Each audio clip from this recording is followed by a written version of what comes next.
Nous sommes l'Église et nous pouvons t'aider. C'est la vision de l'Église selon le cœur de Dieu. Je crois plus que jamais à l'Église selon son cœur. Et l'Église selon son cœur, on l'a vu lors du dernier message, est une Église de justice, une Église de générosité qui refuse d'ignorer l'avertissement, qui refuse de l'aveuglement et l'avertissement de la justice. Et ça, c'est notre texte qu'on a débuté lors du dernier message. Si vous l'avez manqué, vous pouvez aller chercher dans Ésaïe chapitre 58, où il y a un aveuglement et un avertissement de justice, où le Seigneur dit à Ésaïe, crie à plein gosier, avertis mon peuple. Tous les jours, ils me cherchent comme s'ils avaient pratiqué la justice. Ce n'est pas un jeûne auquel je prends plaisir. Dans ce chapitre d'Ésaïe, le peuple et le prophète est appelé à crier à plein gosier comme une trompette. Parce qu'il y a un peuple qui est là, ils me cherchent, ils sont religieux, ils veulent que j'intervienne, ils veulent ma bénédiction. Ils agissent comme si ils avaient pratiqué la justice, comme s'ils avaient pratiqué mon œuvre de compassion et de justice, comme s'ils ne m'avaient pas abandonné. Ils veulent mon approche, ils veulent des exaucements, ils veulent ma présence, mais je ne prends aucun plaisir à leur jeûne et à leur prière. C'est le même questionnement. Il y avait un questionnement parmi le peuple qui est le même, un aveuglement, parce qu'ils avaient ignoré l'avertissement, qui est le même encore aujourd'hui des prophètes, des centenaires avant Jésus-Christ, aller jusqu'à nous aujourd'hui, plein d'églises qui ont les mêmes genres de questionnements. Qu'est-ce qui se passe? On t'a fait connaître, ô homme. On t'a fait connaître, ô homme, ce qui est bien. C'est que ce que l'Éternel désire de toi. Je vous l'ai toujours dit, si vous voulez me représenter, si vous ne voulez pas me défigurer envers ceux que je veux atteindre, on t'a fait connaître, ô homme, ce qui est bien. Ce que l'Éternel désire de toi, c'est que tu pratiques la justice, que tu aimes la miséricorde et que tu marches humblement avec ton Dieu. Et la voix de l'Éternel crie dans la Bible et la voix de l'Éternel crie encore aujourd'hui jusqu'à ton cœur, à toi. On t'a fait connaître ce que tu devrais être si tu veux me plaire. C'est que tu pratiques la justice, que tu aimes la miséricorde et que tu marches humblement. Alors, c'est la première question de l'Esprit pour toi et pour moi aujourd'hui. Est-ce que je rencontre les désirs de Dieu? Est-ce que je suis activement, concrètement en train de pratiquer la justice, de soutenir, de donner, de me donner à l'œuvre de justice? Est-ce que je marche humblement devant Dieu en aimant la miséricorde? C'est une question importante. Est-ce que tu aimes donner? Est-ce que tu aimes aider? Est-ce que tu aimes ton Église? Est-ce que tu aimes lorsque tu vois ensemble ce que nous pouvons faire pour aider, pour rétablir la justice et l'équité, une personne à la fois? Que tu pratiques la justice, que tu aimes la miséricorde et que tu marches humblement avec ton Dieu. Marcher humblement avec Dieu, c'est le connaître intimement, c'est être à l'affût de ce qui lui plaît, de ce qu'il désire, de ce qu'il aime. L'humilité de ne pas essayer de dicter à Dieu ce qu'il aime ou qu'il n'aime pas. La miséricorde, c'est le mot hesed dans l'hébreu qui parle d'une grâce. La grâce, la compassion qui est inconditionnelle de Dieu. Et la justice, c'est le mishpat. C'est l'action. Alors, vous avez l'attitude, la motivation du cœur et vous avez l'action de justice. Ce n'est jamais juste des actes avec un cœur froid et ce n'est jamais non plus juste des bons sentiments sans action. Plus de 200 fois dans l'Ancien Testament, le mishpat de Dieu qui veut dans sa forme la plus simple dire travailler, œuvrer et combattre afin que chaque personne soit traitée de façon égale, de façon équitable. Avec, dans les mots, le mishpat, le hesed et le mishpat, le cœur et l'action, s'incarnent parfaitement dans notre Seigneur Jésus-Christ qui était ému de compassion. Le terme grec, splagizomé, je suis tellement à l'intérieur remué, intériorité, splagizomé, que je dois agir. Il y a un mouvement qui suit la motivation du cœur. Pourquoi croire à l'Église selon son cœur?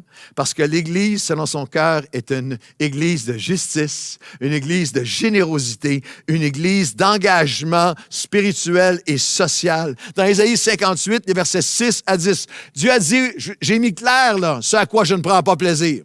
Les religiosités sans implication envers ceux qui souffrent à l'extérieur de manière tangible, la recherche de ma gloire sans générosité, je n'y prends pas plaisir. Mais voici l'appel, voici le jeûne auquel je prends plaisir. Détache les chaînes de la méchanceté. Dénoue les liens de la servitude. Renvoie libres les opprimés et que l'on rompe toute espèce de joug. Partage ton pain avec celui qui a faim. Fais entrer dans ta maison les malheureux sans asile. Si tu vois un homme nu, couvre-le. Tout, c'est tellement pratique, tellement praticable, tellement faisable, accessible pour nous aujourd'hui. Couvre-le. Ne te détourne pas de ton semblable. Ne te détourne pas de ton prochain, de ton semblable. Si tu donnes ta propre subsistance, de tes propres ressources, du fruit du travail de ton main, de tes sous, de ton travail, de ton temps, de ton bénévolat, de tes talents à celui qui a faim, si tu rassasies l'âme indigence, nous nous aidons physiquement et nous sommes préoccupés par l'âme, par la dimension aussi émotionnelle, spirituelle de l'être humain, alors ta lumière se lèvera sur l'obscurité et les ténèbres seront comme le midi. Vous avez un portrait ici de notre engagement. Voici le jeûne à laquelle je prends plaisir. On a mis clair pour toi, ô homme, ce que tu devais pratiquer. C'est l'Église à laquelle nous croyons. C'est l'Église selon son cœur. Une Église où chaque chrétien est impliqué et engagé. Nos ordres de mission sont pratiques. Ils sont clairs, ils sont atteignables. La Bible donne la définition et l'application la plus complète de la justice. Et la première pensée, c'est que la justice, vous allez faire la justice en reconnaissant la valeur intrinsèque de chaque être humain. C'est pour ça qu'Ésaïe 58 dit, tu vas partager ton pain, tu vas ouvrir ta maison, tu vas pourvoir vêtements, logement, nourriture pour le malheureux sans asile. Le malheureux sans asile, l'expression traduite ainsi en français, c'était littéralement le réfugié. C'était l'immigrant, c'était le réfugié. Et là, il dira, ne te détourne pas de ton semblable. Et dans les textes originaux, c'est pour ça que même la version anglaise a traduit ainsi, il dit, ne te détourne pas de ta chair et de ton sang.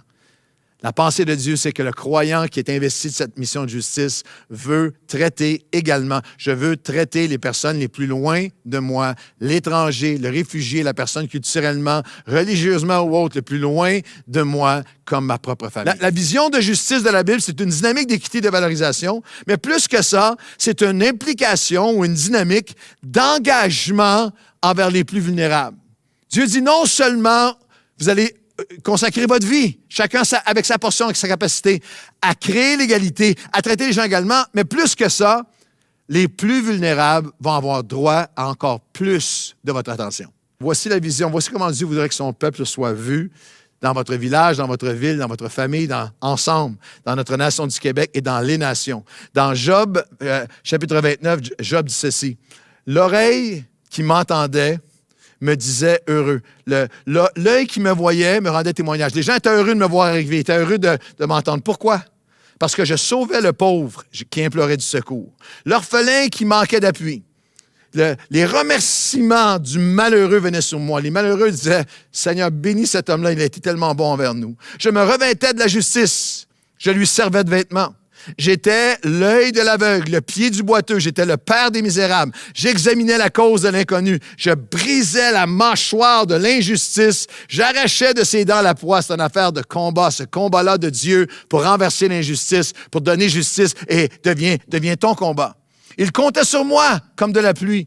Je ne fais pas un événement humanitaire une fois par année pour on retourne à nos trucs, j'ai un petit moment d'émotion. Non, ils peuvent compter sur moi toute l'année. Ils comptaient sur moi comme la pluie. Ils ouvraient leur bouche comme une pluie du printemps.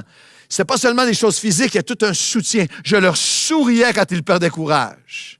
J'étais comme un consolateur auprès des affligés. Au chapitre 31, il dit au verset 16 de Job, « Si j'avais refusé aux pauvres ce qu'ils demandaient, si j'avais fait languir les yeux de l'aveugle, si j'avais mangé mon propre pain seul au détriment de l'orphelin, sans lui donner sa part, si j'avais vu le malheureux manquer de vêtements, l'indigent ne pas être couvert avec mes couvertures, si l'étranger passait la nuit dehors parce que je ne lui ai pas ouvert ma porte, si j'avais été indifférent au malheur de mon ennemi, j'aurais alors renié le Seigneur mon Dieu.